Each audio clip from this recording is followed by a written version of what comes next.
FloEFD Quick Tips video. For this FloEFD Quick Tips video, we'll be looking at the combustion modeling capabilities of FloEFD. Combustion modeling in FloEFD is part of the Advanced module, which is an add-on functionality module. A datasheet outlining the exact capabilities of the Advanced module can be found online.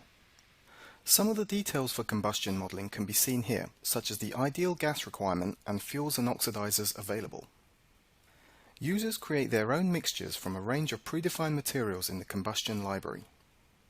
The benefits of combustion modeling are that the flame shape can be determined and optimized.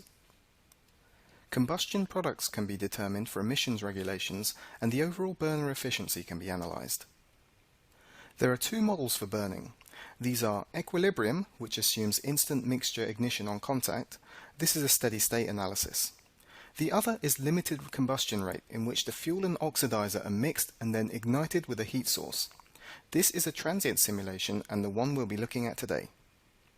For this demonstration of the combustion capabilities of FloEFD, we'll be using a domestic burner ring which uses methane for fuel.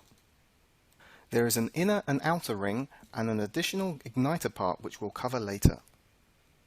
This analysis will be performed in two steps: the cold mixing in steady state and the transient burning phase. The computational domain size for the mixing analysis can be seen here. The cross-section through the burner shows the gas inlet on the left, the nozzle for generating a high-velocity jet, and the mixing chamber. Air is drawn in and mixed due to the Venturi effect.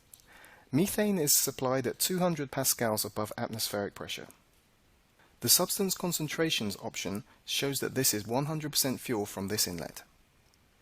The project fluid is a predefined methane and air combination, although other admixtures can be defined. Looking at the results of the mixing, we can see the pressure here with the higher methane supply pressure. A high velocity zone around the nozzle can be seen where the cross-section is constricted, which creates the jet for drawing in the ambient air. Finally, looking at the mass fraction of fuel, we can see the mixing pattern and the resultant volatile mixture at the ring outlet. Probing allows determination of local fuel concentration. The flow trajectories show how the mixture is leaving the ring and what the pattern looks like. The whole purpose of this steady-state mixing analysis is to determine the flow rate of the mixture leaving the ring outlets and what the average fuel concentration is. This is determined by interrogating the surface goals on the outlet.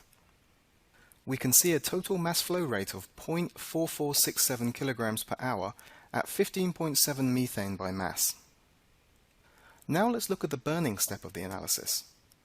This time we are running the model as a transient, and we have the time-dependent option enabled in general settings along with gravity. The inlet mass flow boundary condition is taken from the previous simulation. As we are using the limited combustion rate option, we need an igniter to start the reaction. This is where this small sphere comes in. A volume source with a high temperature is defined to be on between 0.5 and 0.6 seconds. This is enough time to ignite the mixture.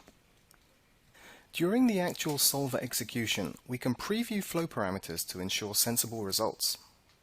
Here we're looking at the burner from two perspectives showing temperature. The initial heat source in the center can be seen and the flame propagating outwards from this transiently. The solution stops once the flame has become steady state. Once solved, the results show a variety of combustion-related parameters. Temperature shows hotspots in the simulation. The hottest areas are around the gas outlets, which is expected. This plot gives us an idea of the flame pattern.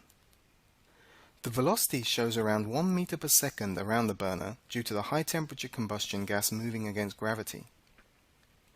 Combustion progress shows where the combustion is actually occurring, which is close to the outlets. We can also plot various combustion products such as CO2, CO, NOx, and residual fuel. This is useful for emissions determination. An ISO surface showing combustion at a constant temperature gives a clearer idea of the flame pattern. Flow trajectories show the path of the combustion gases. FloEFD can be used to optimize the mixing and burning of fuels and oxidizers, all within your MCAD system, to determine the product performance before prototyping. This has been another 5-minute FloEFD quick tips video from Mentor Graphics. Please look out for our other videos.